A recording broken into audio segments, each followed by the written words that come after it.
Maldivore colocou o corpinho magro na frente de Lucy Gray, contraiu o rosto e apertou as mãos em punhos. Dê meia volta, Billy Taupin. Ninguém quer você aqui. Billy Taupin oscilou de leve enquanto observava o grupo. É menos querer e mais precisar, Maldivore. Também não precisamos de você. Sai fora. E leva sua garota fuinha junto, ordenou Maldivore. Lucy Gray passou o braço em volta da garotinha e apertou de leve, para acalmá-la ou para segurá-la. O som de vocês está tão fraco. Vocês estão fracos, se disse Billy Taupin com voz arrastada e bateu com uma das mãos no instrumento. A gente se vira sem você, Billy Taupin. Você fez sua escolha. Agora nos deixe em paz, disse Barba Azul, a voz baixa dura como aço.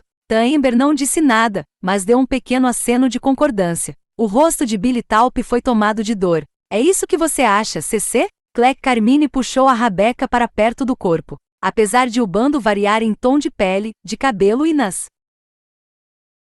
feições, Coriolanus reparou numa semelhança clara entre os dois. Irmãos, talvez, você pode vir comigo. Ficaríamos bem, nós dois, suplicou Billy Taupin. Mas Clec Carmine se manteve firme. Tudo bem, não preciso de vocês. Nunca precisei de nenhum de vocês. Nunca vou precisar. Sempre fiquei melhor sozinho.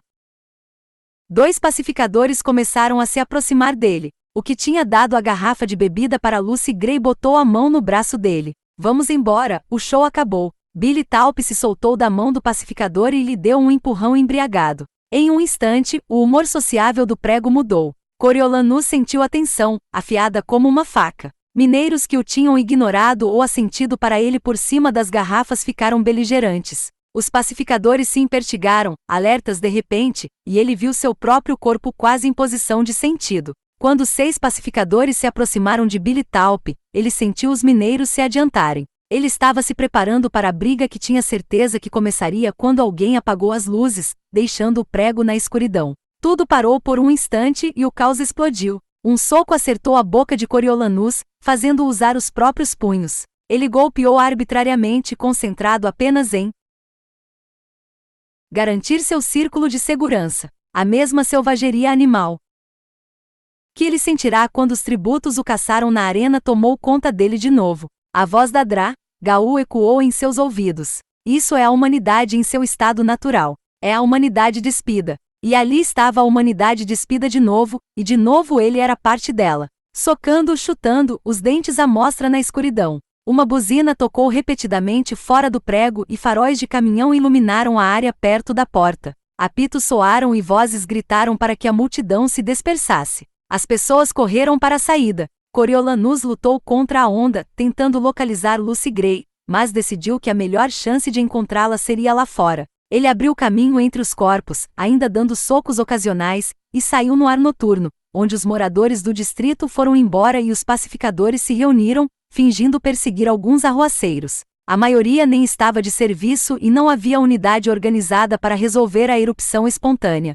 Na escuridão, ninguém tinha certeza de com quem tinha brigado. Melhor deixar de lado. Mas Coriolanus achou tenso. Diferentemente do enforcamento, os mineiros tinham reagido agora. Sugando o lábio cortado, ele se posicionou de forma a poder observar a porta, mas as últimas pessoas saíram, e não houve sinal de Lucy Gray, do bando e nem mesmo de Billy Taupin. Ele se sentiu frustrado por ter chegado tão perto, mas não ter conseguido falar com ela. Havia outra saída no prego? Sim, Coriolanus se lembrava de uma porta perto do palco, por onde eles devem ter conseguido sair. Mayfair Lip não tinha tido tanta sorte. Ela estava ladeada por pacificadores, não presa, mas também sem a liberdade de ir embora. Não fiz nada errado. Vocês não têm o direito de me segurar, disse ela para os soldados com desprezo na voz. Desculpa, moça, disse um pacificador. Para sua própria segurança, não podemos deixar que vá embora sozinha. Ou você nos deixa levá-la ou nós chamamos seu pai para sabermos o que fazer. A menção ao pai fez Mayfair calar a boca, mas não melhorou-a atitude. Ela estava furiosa, os lábios apertados em uma linha tensa e cruel que dizia que alguém pagaria por isso. Ela só precisava de tempo. Não parecia haver muito entusiasmo para a tarefa de levá-la em casa, e Coriolanus e Sejanus foram recrutados para o serviço, ou por terem se portado bem no enforcamento ou por estarem ambos relativamente sóbrios. 2 oficiais e 3 outros pacificadores formaram o resto do grupo. A essa hora, com esse clima, é melhor a gente se precaver, disse um oficial. Não é longe. Quando eles foram percorrendo as ruas, as botas esmagando o cascalho, Coriolanus precisou apertar os olhos na escuridão. Havia postes de rua iluminando a capital, mas ali era preciso contar com brilhos esporádicos de janelas e com os raios pálidos da lua. Desarmado, sem nem a proteção do uniforme branco, ele se sentia vulnerável e se aproximou mais do grupo. Os oficiais tinham armas, com sorte, isso afastaria qualquer agressor. Ele se lembrou das palavras da avó, seu pai mesmo dizia que aquelas pessoas só bebiam água porque não chovia sangue. Você ignora isso por sua própria conta e risco, Coriolanus. Haveria pessoas de olho, esperando uma chance de saciar a sede. Ele sentiu falta da segurança da base. Felizmente, depois de alguns poucos quarteirões, as ruas se abriram em uma praça deserta, que ele percebeu que era o local da colheita anual. Algumas luzes espaçadas o ajudaram a caminhar através dos paralelepípedos sob os pés. Posso chegar em casa sozinha a partir daqui, disse Mayfair. Não estamos com pressa, disse um dos oficiais. Por que não me deixam em paz? E com aquele imprestável, sugeriu o oficial.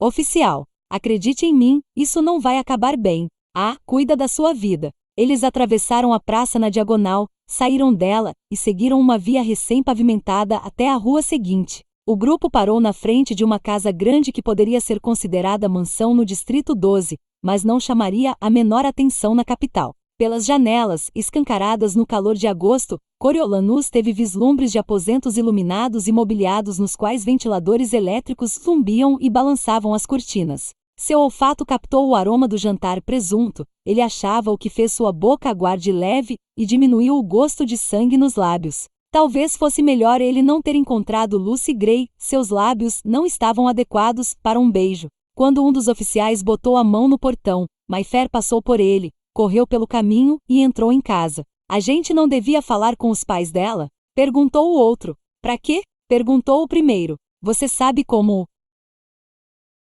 prefeito é. Vai dar um jeito de fazer com que as saídas dela à noite virem nossa culpa. Não estou precisando de sermão nenhum. O outro murmurou alguma coisa concordando e o grupo voltou pela praça. Quando Coriolanus estava indo atrás, um chiado baixo e mecânico chamou sua atenção, e ele se virou para os arbustos escuros na lateral da casa. Conseguiu identificar uma figura imóvel na escuridão, as costas na parede. Uma luz no segundo andar foi acesa e o brilho amarelo revelou Billy Talpe, o nariz ensanguentado, olhando para Coriolanus de cara feia.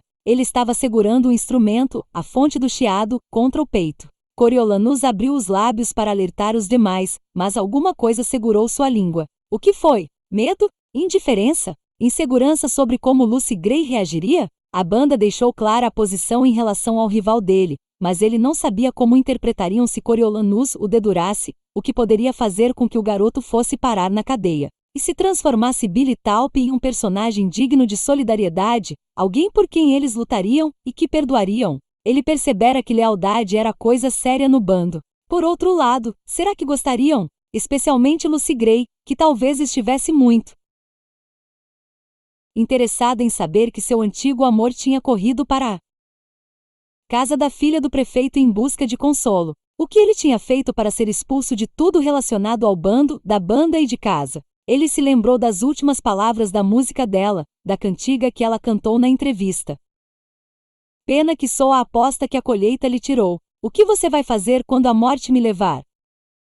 A resposta tinha que estar ali. Mayfair apareceu e fechou a janela. Puxou a cortina, bloqueou a luz e escondeu Billy Talpe. Os arbustos se agitaram e o momento passou. Cório? Sejanus tinha voltado para buscá-lo. Você vem. Desculpe, me perdi nos pensamentos, disse Coriolanus. Sejanus indicou a casa. Me lembra a capital. Você nunca diz minha casa, observou Coriolanus. Não. Para mim, minha casa sempre vai ser o Distrito 2, confirmou Sejanus. Mas não importa. É provável que eu nunca mais retorne para lá.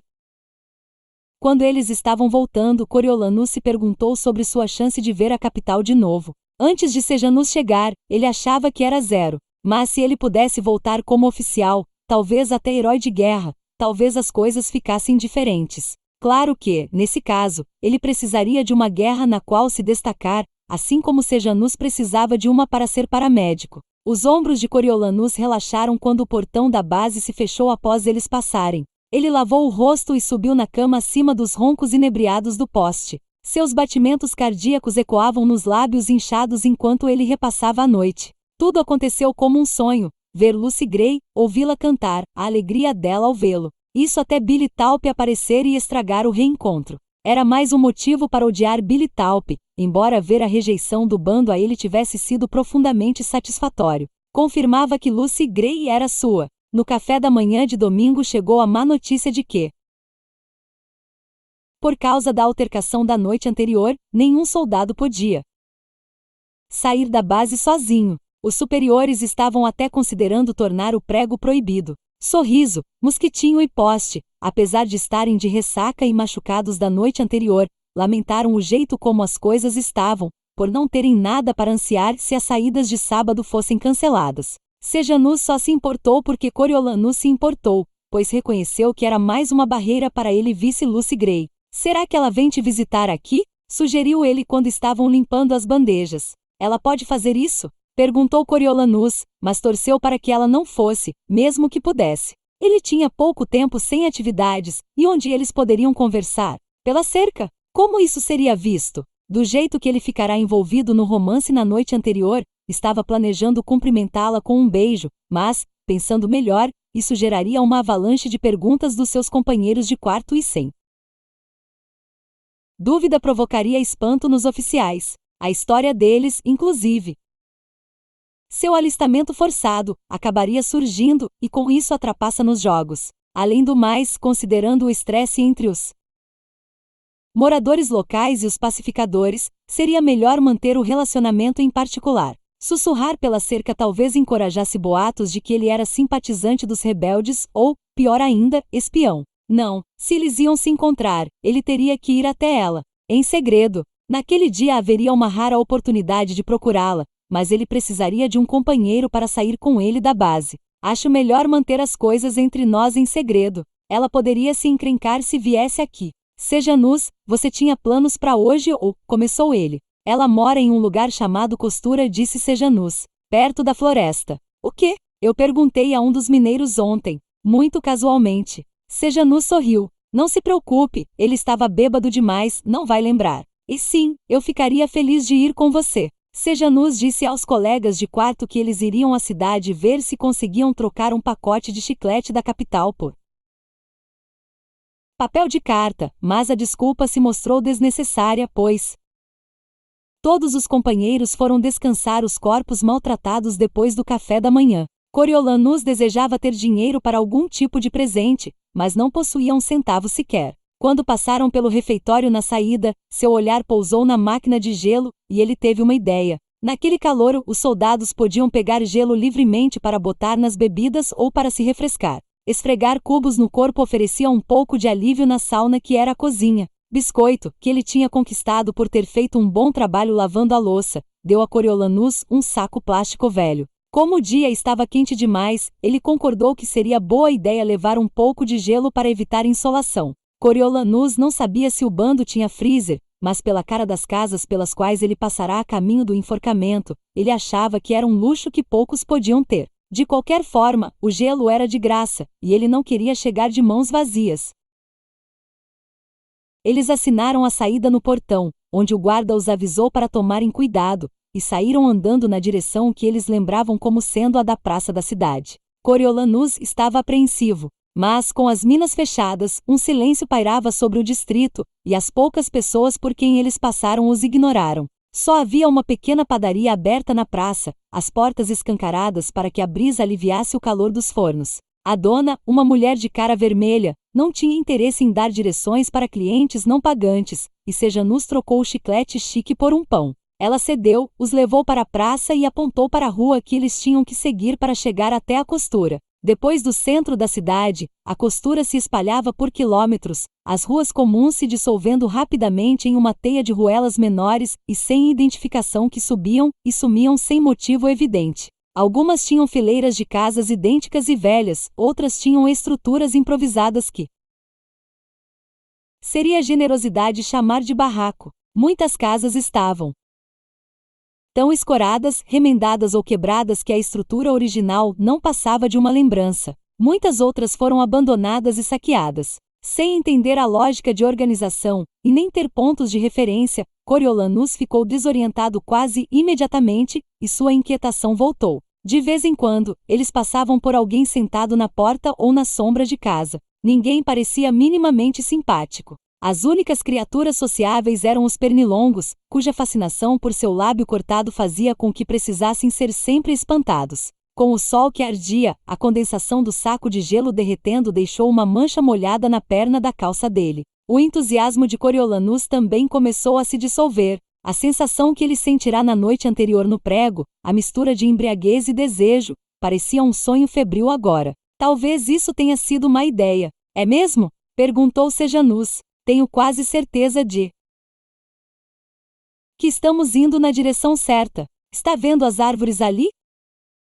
Coriolanus viu uma área verde ao longe. Ele seguiu andando e pensando com carinho no beliche e que domingo era dia de mortadela frita com batata. Talvez ele não tivesse sido feito para ser apaixonado por alguém. Talvez fosse do tipo solitário. Coriolanus Snow, mais solitário do que apaixonado. Uma coisa podia ser dita sobre Billy Talp. Ele exalava sentimentos intensos. Era isso que Lucy Gray queria? Paixão, música, bebida, luar e um garoto selvagem que englobasse isso tudo. Não um pacificador suado que apareceria na porta dela numa manhã de domingo com o lábio cortado e um saco de gelo derretido. Ele deixou que Sejanus fosse na frente e o seguiu pelo caminho de concreto sem comentar. Em algum momento, seu companheiro se cansaria e eles poderiam voltar e botar as cartas em dia. Sejanus, Tigris, seus amigos, o corpo docente, todos estavam totalmente enganados sobre ele. Ele nunca fora motivado por amor e nem por ambição, só queria receber seu prêmio e ter um emprego burocrático bom e tranquilo que só cuidasse de papelada e deixasse tempo de sobra para ir a chás. Covarde, como o reitor Igoboton a chamou? Ah, sim, insípida. Insípido como sua mãe. Que decepção ele teria sido para Crassus Chantus Snow. Escuta, disse Sejanus, segurando o braço dele. Coriolanus parou e levantou a cabeça. Uma voz aguda corava o ar matinal com uma melodia melancólica. Maldivore? Eles foram na direção da música. No fim de um caminho na extremidade da costura, uma casinha de madeira se inclinava em um ângulo precário, como uma árvore no vento forte. O caminho de terra de um jardim estava abandonado, então eles seguiram pelos amontoados de flores selvagens em vários estágios de florescimento e decomposição que pareciam ter sido transplantados sem muita lógica ou motivo. Quando chegaram aos fundos da casa, encontraram Maldivore em um vestido velho grande demais para ela, e cantando em um degrau improvisado. Estava quebrando nozes com uma pedra em um bloco de concreto, batendo no ritmo da música. Ó, querida craque, ó, querida craque, ó, querida Clementina. Craque. Ela olhou para eles e sorriu quando os viu. Eu conheço você. Ela limpou as cascas do vestido e correu para dentro de casa. Coriolanus secou o rosto na manga e torceu para os lábios não estarem tão feios quando Lucy Gray aparecesse. Mas Maldivore saiu com uma sonolenta barba azul, que tinha prendido o cabelo em um coque apressado. Assim como Maldivore, ela tinha trocado o figurino do show por um vestido que poderia ser visto em qualquer pessoa do Distrito 12. Bom dia! Está procurado Lucy Gray? Ele é amigo dela da capital, lembrou Maldivore. O que a apresentou na televisão, só que ele está quase careca agora. Ele me deu as bolas de pipoca. Bom, nós gostamos do doce e agradecemos por tudo que você fez por Lucy Gray, disse Barba Azul. Você vai encontrá-la na Campina. É para lá que ela vai bem cedo, para trabalhar, para não incomodar os vizinhos. Vou te mostrar. Faço questão. Maldivore pulou do degrau e segurou a mão de Coriolanus, como se eles fossem velhos amigos. É por aqui. Sem nunca ter tido irmãos nem outros parentes mais novos. Coriolanus tinha pouca experiência com crianças, mas ele se sentiu especial pelo jeito como ela se conectou a ele, a mãozinha fria apertando a dele com confiança. Você me viu na televisão? Só naquela noite. A imagem estava nítida e Tanenberg usou um monte de papel alumínio. Normalmente a gente só pega estática, mas é um privilégio termos televisão, explicou Maldivore. A maioria das pessoas não tem. Não que a gente tenha muita coisa para assistir além daquele noticiário chato. Gaú poderia falar o quanto quisesse sobre envolver as pessoas nos jogos vorazes, mas se praticamente ninguém nos distritos tinha uma televisão que funcionava, o impacto ficaria confinado à colheita, quando todo mundo se reunia em público. Enquanto eles andavam na direção da floresta, Maldivore não parou de falar sobre o show da noite anterior e sobre a briga em seguida. Que pena que você levou um soco, disse ela, apontando para o lábio dele, mas o Billy Talp é assim. Aonde quer que ele vá, leva problemas junto. Ele é seu irmão? Perguntou Sejanus. Ah não, ele é um Clade. Ele e Claire Carmine são irmãos. Nós somos todas primas Baird. As garotas. E Amber é uma alma perdida, disse Maldivore com segurança. Então Lucy Gray não tinha monopólio sobre o jeito estranho de falar. Devia ser coisa do bando. Alma perdida? Perguntou Coriolanus. Isso mesmo. O bando encontrou Amber quando ele era bebê. Deixaram ele numa caixa de papelão na beira da estrada e agora ele é nosso. E quem fez isso se deu mal, porque ele é a melhor pessoa que tem, declarou Maldivore. Só não é de falar muito. Isso é gelo. Coriolanus balançou o amontoado de cubos cada vez menor. É o que sobrou. Ah, Lucy Gray vai gostar. Nós temos geladeira, mas o freezer quebrou faz tempo. Parece coisa chique ter gelo no verão. É? Como flores no inverno. Coisa rara. Coriolanus concordou. Minha avó planta rosas no inverno. As pessoas ficam loucas. Lucy Gray disse que você tinha cheiro de rosas, falou Maldivore. Sua casa é cheia de rosas. Ela planta no telhado, contou Coriolanus. No telhado? Disse Maldivore, rindo. Que lugar bobo para flores. Elas não escorregam? É um telhado reto, bem alto, com muito sol. Dá para ver a capital toda de lá. Lucy Gray não gostou da capital. Tentaram matar ela, disse Maldivore. É verdade, admitiu ele. Não poderia ter sido muito bom para ela. Ela disse que você foi a única coisa boa de lá e agora você está aqui. Maldivore deu um puxão na mão dele. Você vai ficar aqui, né? O plano é esse, disse Coriolanus.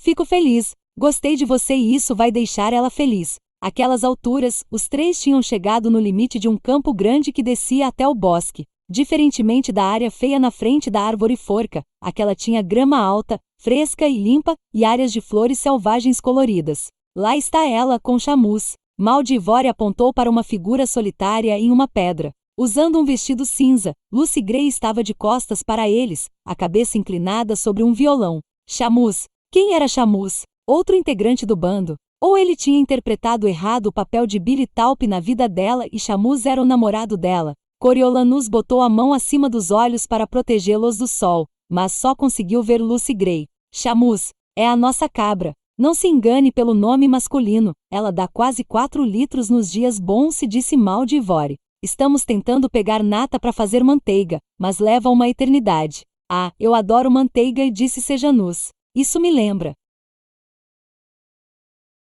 que me esqueci de te dar este pão. Você já tomou café da manhã? É fato que não, disse Maldivore, olhando o pão com interesse. Sejanus o entregou. Que tal voltarmos para casa para comer isso agora? Maldivore prendeu o pão debaixo do braço. E Lucy Gray e esse aí? Perguntou ela, indicando Coriolanus. Eles podem se juntar a nós depois de terem conversado, disse Sejanus. Tudo bem, concordou ela, dando a mão para Sejanus. Talvez Barba Azul faça a gente esperar. Você pode me ajudar a quebrar nozes primeiro se quiser. São do ano passado, mas ninguém passou mal ainda. Bom, essa é a melhor proposta que me fazem em muito tempo. Sejanus se virou para Coriolanus. Nos vemos depois.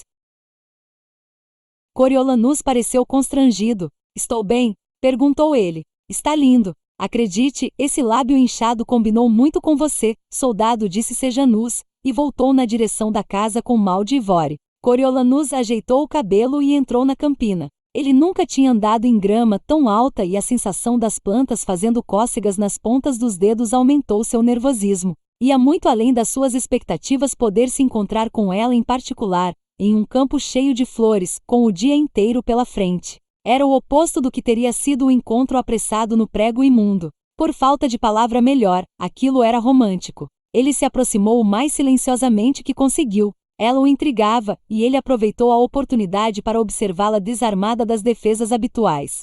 Ao chegar mais perto, Coriolanus ouviu a música que ela estava cantando enquanto dedilhava suavemente o violão. Você vem para a árvore onde eles enforcaram um homem que dizem que matou 3. Coisas estranhas aconteceram aqui. Não mais estranho seria se nos encontrássemos à meia-noite na árvore forca. Ele não reconheceu a canção, mas se lembrou do enforcamento do rebelde 2 dias antes. Ela estava lá? Teria sido a inspiração para a música? Você vem para a árvore onde o homem morto clamou para que seu amor fugisse. Coisas estranhas aconteceram aqui. Não mais estranho seria se nos encontrássemos à meia-noite na árvore forca. Ah, sim, era o enforcamento do Arlo. Por que em que outro lugar um morto clamaria para que seu amor fugisse? Corre, Liu, Cor. Alguém precisaria desses tordos anormais para isso. Mas quem ela estava convidando para se encontrar com ela na árvore? Poderia ser ele? Será que ela planejava cantar aquilo no sábado seguinte como mensagem secreta, para que ele a encontrasse à meia-noite na árvore forca? Não que ele pudesse, jamais teria permissão de sair da base naquele horário. Mas ela não devia saber disso. Lucy Gray estava cantarolando, testando acordes diferentes por trás da melodia enquanto ele admirava a curva do pescoço dela, a delicadeza da pele. Quando chegou mais perto, ele acabou pisando em um galho velho, que quebrou com um estalo alto. Ela pulou da pedra e girou o corpo ao se levantar, os olhos arregalados de medo e o violão esticado como se para bloquear um golpe. Por um momento, ele achou que ela fugiria, mas a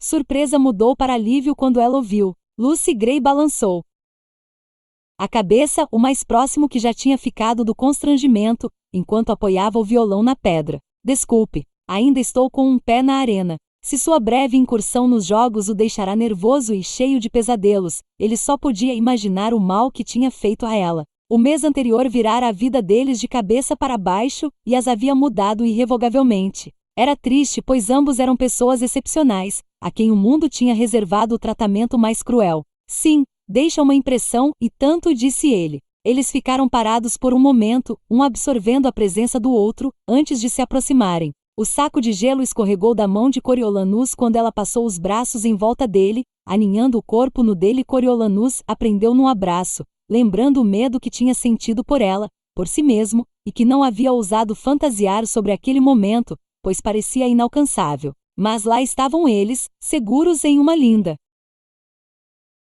campina, a 3.000 quilômetros da arena, banhados pela luz do dia, mas nem um raio de sol entre os dois. Você me encontrou, disse ela. No Distrito 12? Em Panem? No mundo? Não importava. Você sabia que eu encontraria. Esperava que encontrasse. Não sabia. A sorte não parecia estar ao meu favor. Ela se afastou o suficiente para soltar a mão e passou os dedos nos lábios dele. Ele sentiu os calos das cordas do violão, a pele macia ao redor, enquanto ela examinava o ferimento da noite anterior. E então, quase timidamente, ela o beijou, provocando ondas de choque pelo corpo dele. Ignorando a dor nos lábios, ele retribuiu, faminto e curioso, todos os nervos do corpo despertos. Ele a beijou até os lábios começarem a sangrar um pouco e teria continuado se ela não tivesse se afastado. Aqui, disse ela. Vem pra sombra. O restante do gelo estalou sob o seu pé, e ele pegou a sacola. Pra você. Ora, obrigada. Lucy Gray o puxou para se sentar na base da pedra. Pegou o saco, mordeu um canto do saco plástico para fazer um buraquinho e o ergueu para permitir que a água do gelo derretido pingar na boca. Ah, isso deve ser a única coisa fria que vai ter aqui até novembro. Ela apertou o saco, borrifando de leve no rosto. É maravilhoso. Inclina a cabeça. Ele inclinou a cabeça para trás, sentiu a água respingar nos lábios e lambeu a tempo de outro beijo longo. Ela puxou os joelhos. E então, Coriolanus Snow, o que você está fazendo na minha campina? O que, de fato? Só passando um tempo com a minha garota, respondeu ele. Nem consigo acreditar. Lucy Gray observou a campina. Nada depois da colheita pareceu muito real. E os jogos foram um pesadelo. Para mim também. Mas quero saber o que aconteceu com você. Longe das câmeras. Eles ficaram sentados lado a lado, os ombros, as costelas, os quadris encostados, as mãos entrelaçadas, trocando histórias. Como trocaram água gelada. Lucy Gray começou com um relato sobre os primeiros dias dos jogos, quando ela se escondeu com Jessup, que estava cada vez mais doente de raiva. A gente ficava indo de um lugar para o outro naqueles túneis. Parece um labirinto lá. E o pobre Jessup, ficando mais doente e mais maluco a cada minuto. Naquela primeira noite, nós dormimos perto da entrada. Foi você, não foi? Que foi buscar Marcos. Fomos eu e o Sejanus. Ele entrou escondido bem, eu nem sei direto pra quê, pra fazer algum tipo de protesto. Me mandaram buscá-lo, explicou Coriolanus. Foi você quem matou Bobbin? Perguntou ela baixinho. Ele assentiu. Não tive escolha. E depois, outros 3 tentaram me matar. O rosto dela ficou sombrio. Eu sei. Eu os ouvi se gabando quando voltaram das roletas. Achei que você estivesse morto. Me assustou a ideia de perder você. Só fui respirar quando você enviou a água. Então você sabe como foi pra mim o tempo todo. Eu só conseguia pensar em você. E eu em você. Ela dobrou os dedos. Fiquei segurando aquele estojo de pó com tanta força que dava pra ver a marca da rosa na palma da minha mão. Coriolanus segurou a mão dela e beijou a palma. Eu queria tanto ajudar, me senti tão inútil. Lucy Gray acariciou a bochecha dele. Ah não, eu sentia você cuidando de mim. Com a água, a comida, e acredite, matar o Bobbin foi importante, apesar de eu saber que deve ter sido horrível pra você. Com certeza foi pra mim. Lucy Gray admitiu ter matado 3 pessoas. Primeiro, Vovey, apesar de não ter sido proposital. Ela simplesmente deixou uma garrafa de água com alguns goles e um pouco de pó, como se tivesse sido derrubada sem querer nos túneis, e Vovey foi quem encontrou. Eu estava mirando em coral. Ela alegou que Reaper, cuja poça ela tinha envenenado, tinha contraído raiva quando Jessup cuspiu no olho dele no zoológico. No fim das contas, foi misericórdia. Eu o poupei do que Jessup passou. E matar Treste com a serpente foi legítima defesa. Ainda não sei bem por que aquelas cobras me amaram tanto. Não estou convencida de que tenha sido meu canto. Serpentes não escutam bem. Ele contou para ela. Sobre o laboratório, Clemencia e o plano da Dra. Gaúd soltar as serpentes na arena, e como ele largou secretamente o lenço que tinha sido do seu pai no tanque, para que ficassem acostumadas com o cheiro dela. Mas encontraram o lenço cheio de DNA de nós 2. E é por isso que você está aqui. Não pelo veneno de rato no estojo de pó? É, disse ele. Você me salvou brilhantemente disso. Eu me esforcei. Ela pensou por 1 minuto. Bom, então é isso. Eu te salvei do fogo e você me salvou das serpentes. Somos responsáveis um pela vida do outro agora. Somos? Perguntou ele. Claro, você é meu e eu sou sua. Está escrito nas estrelas. Não dá para fugir disso. Ele se inclinou e a beijou, sufocado de felicidade, porque, apesar de não acreditar em escritos celestiais, Lucy Gray acreditava, e isso bastaria para garantir a lealdade dela. Não que a lealdade dele estivesse em questão. Se ele não tinha se apaixonado por nenhuma das garotas da capital, era improvável que uma do Distrito 12 pudesse ser uma tentação. Uma sensação estranha no pescoço chamou a atenção dele, e ele encontrou Shamus saboreando sua gola. Ah, oi, posso ajudar, moça? Lucy Gray riu. Até que pode, se quiser. Ela precisa ser ordenhada. Ordenhar. Não sei nem onde começar, e disse ele. Com um balde. Em casa. Ela borrifou um pouco de água gelada na direção de Shamus e a cabra soltou a gola. Lucy Gray rasgou o saco, pegou os 2 últimos cubos, botou um na boca de Coriolanus e o outro na dela. Como é bom ter gelo nessa época do ano. Um luxo no verão e uma maldição no inverno. Não dá para simplesmente ignorar? Perguntou Coriolanus.